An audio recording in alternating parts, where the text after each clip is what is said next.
ఇదే ప్రాంతంలో ఇస్లామిక్ ఉగ్రవాద మూలాలు కూడా ఉన్నాయి. తాలిబాన్ ఉగ్రవాద మూలాలు కూడా దేవబంద్లోనే ఉన్నాయి, అంటే ఉత్తరప్రదేశ్లోనే ఉన్నాయి. నిజానికి ఉత్తరప్రదేశ్ సహా ఉత్తరాది రాష్ట్రాలన్నీ సనాతన ధర్మాన్ని కాపాడే కేంద్రాలు. కానీ 16వ శతాబ్దం తర్వాత ఇస్లామిక్ దండయాత్రల తర్వాత ఉత్తరాది ప్రాంతం అంతా ఇస్లాంకు పెద్ద కేంద్రంగా మారింది. 16వ శతాబ్దంలో భక్తి ఉద్యమ సాధువు శ్రీహిద్ హరివంశ మహాప్రభు ఆధ్వర్యంలో వైష్ణవ సాంప్రదాయంలోని రాధావల్లభ సాంప్రదాయానికి అనుగుణంగా దేవబంద్లో ఓ ఆశ్రమం నెలకొల్పింది. అదే ఆ తర్వాత కాలంలో ఇస్లామిక్ ఉగ్రవాదానికి మూల విరాట్టుగా మారింది. ఉత్తరప్రదేశ్ కేంద్రంగా ధార్మిక ప్రచారం ముమ్మరం కావడంతో 1866లో ఇస్లామిక్ సంస్థల దృష్టి దేవబంద్పై పడింది. ఫజీఉర్ రెహమాన్ ఉస్మానీ వంటి ఇస్లామిక్ మతవాదులు యూపీ కేంద్రంగా అంతర్జాతీయ ఇస్లామిక్ ఉగ్రవాద భావజాలాన్ని ప్రేరేపించడం మొదలుపెట్టారు.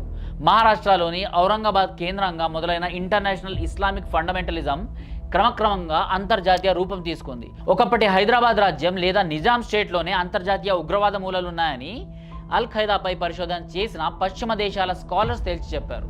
తెలంగాణ సహా భారతదేశ వ్యాప్తంగా సిమీ కార్యకలాపాలు విస్తృతం కావడానికి కారణం ఇస్లాం తప్ప వేరే మార్గం లేదు అనే నినాదం ఇందులోని నిర్దిష్ట కారణాలున్నాయి.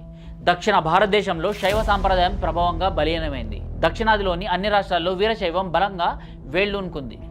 ఉత్తరాది రాష్ట్రాల్లో ఇస్లామిక్ దండయాత్రల కారణంగా అన్యమత ప్రచారాలు దాదాపు అసాధ్యమైపోయింది. దక్షిణాదిలో మరీ ముఖ్యంగా నిజాం రాజ్యం సహా కేరళ ద్రావిడ ప్రభావిత ప్రాంతాలైన తమిళనాడు ప్రాంతాల్లో ఇస్లాం ప్రచారానికి అనుకూల వాతావరణం ఏర్పడింది. దీన్ని ఆసరా చేసుకున్న సూఫీ సాధువులు, క్రైస్తవ మిషనరీలు తెలంగాణ ప్రాంతంలోని అటవీ ప్రాంతాలను, నిజాం ఏలుబడిలోని మైదాన ప్రాంతాలను తమ అడ్డాగా మార్చుకున్నాయి.